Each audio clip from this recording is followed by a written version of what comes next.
നിങ്ങളുടെ ഫേവറേറ്റ് സീരിയലുകൾ ടിവിയിൽ വരുന്നതിന് മുൻപേ സൺ നെക്സ്റ്റ് ആപ്പിൽ കാണാം. ഇനി എല്ലാവർക്കും മുൻപേ കാണൂ. ഇപ്പോൾ തന്നെ സൺ നെക്സ്റ്റ് ആപ്പ് ഡൗൺലോഡ് ചെയ്ത് സബ്സ്ക്രൈബ് ചെയ്യൂ. അല്ല, മോൾക്ക് വിശക്കുന്നുണ്ടാവൂലേ?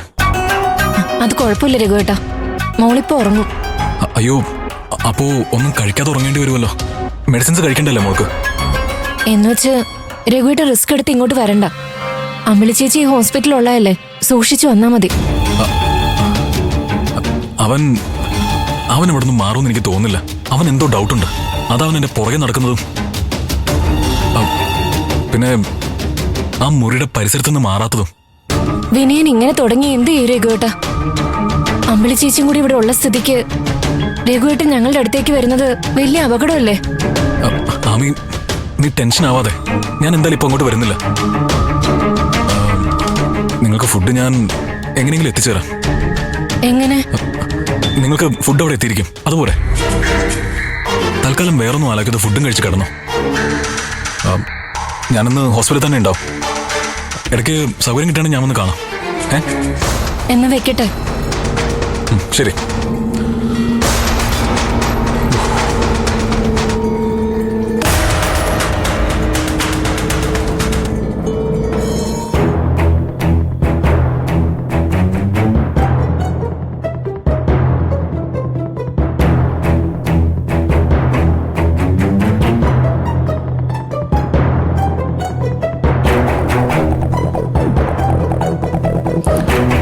രഘുവേട്ടൻ ഇന്ന് ഹോസ്പിറ്റലിൽ തങ്ങാൻ തീരുമാനിച്ചത് പോലും അവളെ കാണാനെന്ന് എനിക്കറിയാം.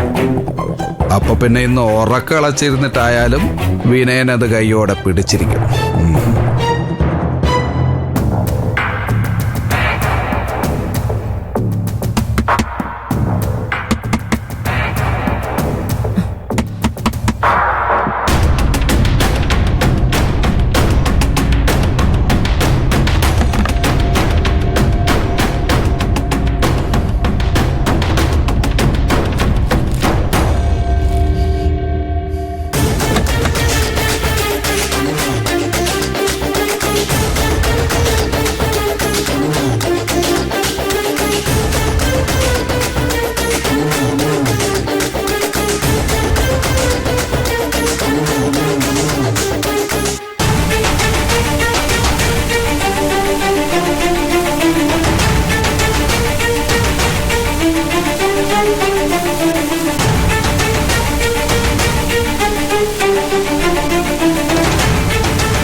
എന്താ വിനയ ഇവിടെ നിന്നൊരു ചുറ്റിക്കളി?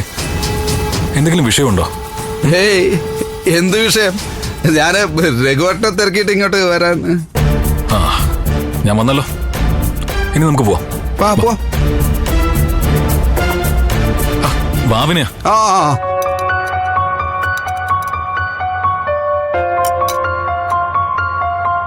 ഏട്ടനെന്താ കഴിക്കാൻ വരാത്തെ? നീ വിളിച്ചില്ലേ സോനെ? ഞാൻ വിളിച്ചു, വരാന്ന് പറഞ്ഞു.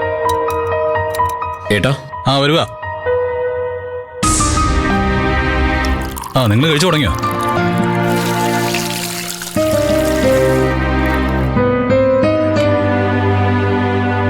അമ്മ കഴിച്ചോ സോനെ?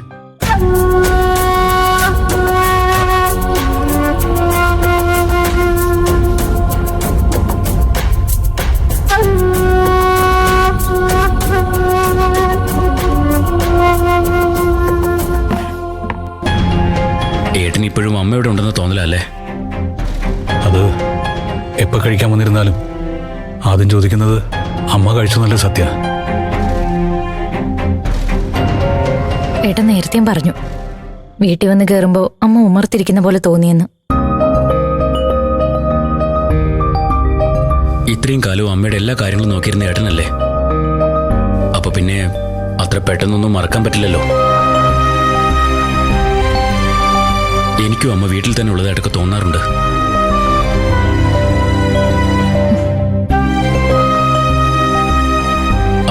അത് വിട്ടുകളാ. ഏട്ടൻ ആഹാരം കഴിക്കുക.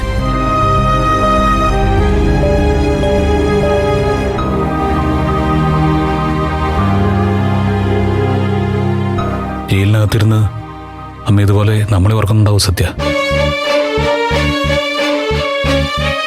അതോ മക്കളെ വിട്ടു പോയതിന്റെ സങ്കടത്തിലായിരിക്കൂ നമ്മുടെ അമ്മയോട് കഴിയുന്നത്? അതോ അമ്മയ്ക്കെതിരെ തെളിവുകൾ കൊടുത്ത മക്കളെ ശപിച്ചുകൊണ്ടായിരിക്കുമോ നമ്മുടെ അമ്മ അവിടെ കഴിയുന്നത്?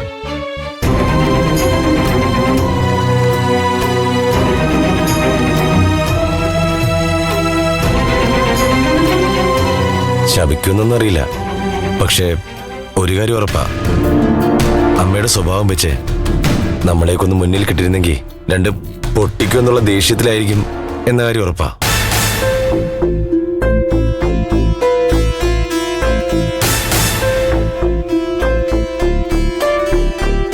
എനിക്ക് തോന്നുന്നത് അമ്മയെ അമ്മയായും അമ്മ ചെയ്ത തെറ്റിനെ തെറ്റായും കാണാൻ ശ്രമിച്ചാൽ ഇതിനൊരു പരിഹാരം ഉണ്ടാവുന്നു.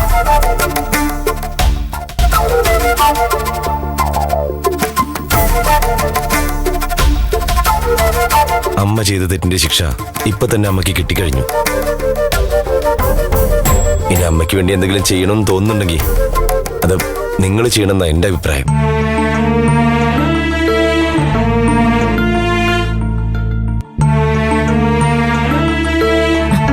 അയ്യോ, ഇന്ദ്രേട്ടനൊന്നും കഴിച്ചില്ലല്ലോ. എനിക്ക് മതി.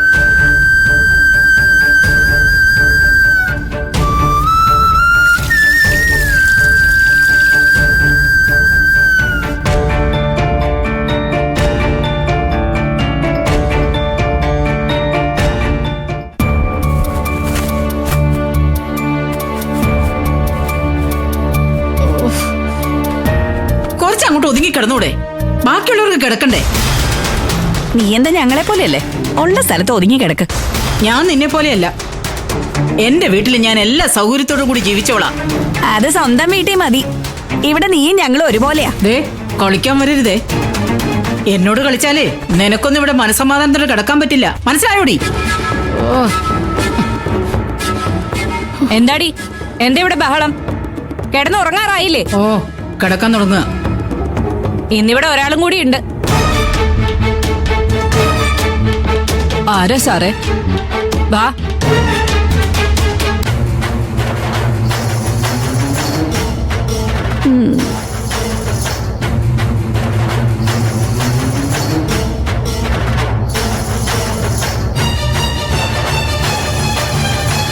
തുറക്ക് സാറേ.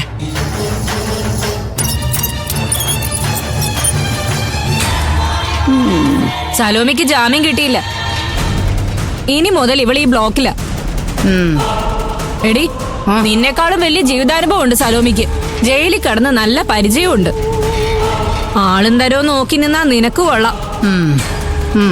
ആ, പോയി കിടന്നോ.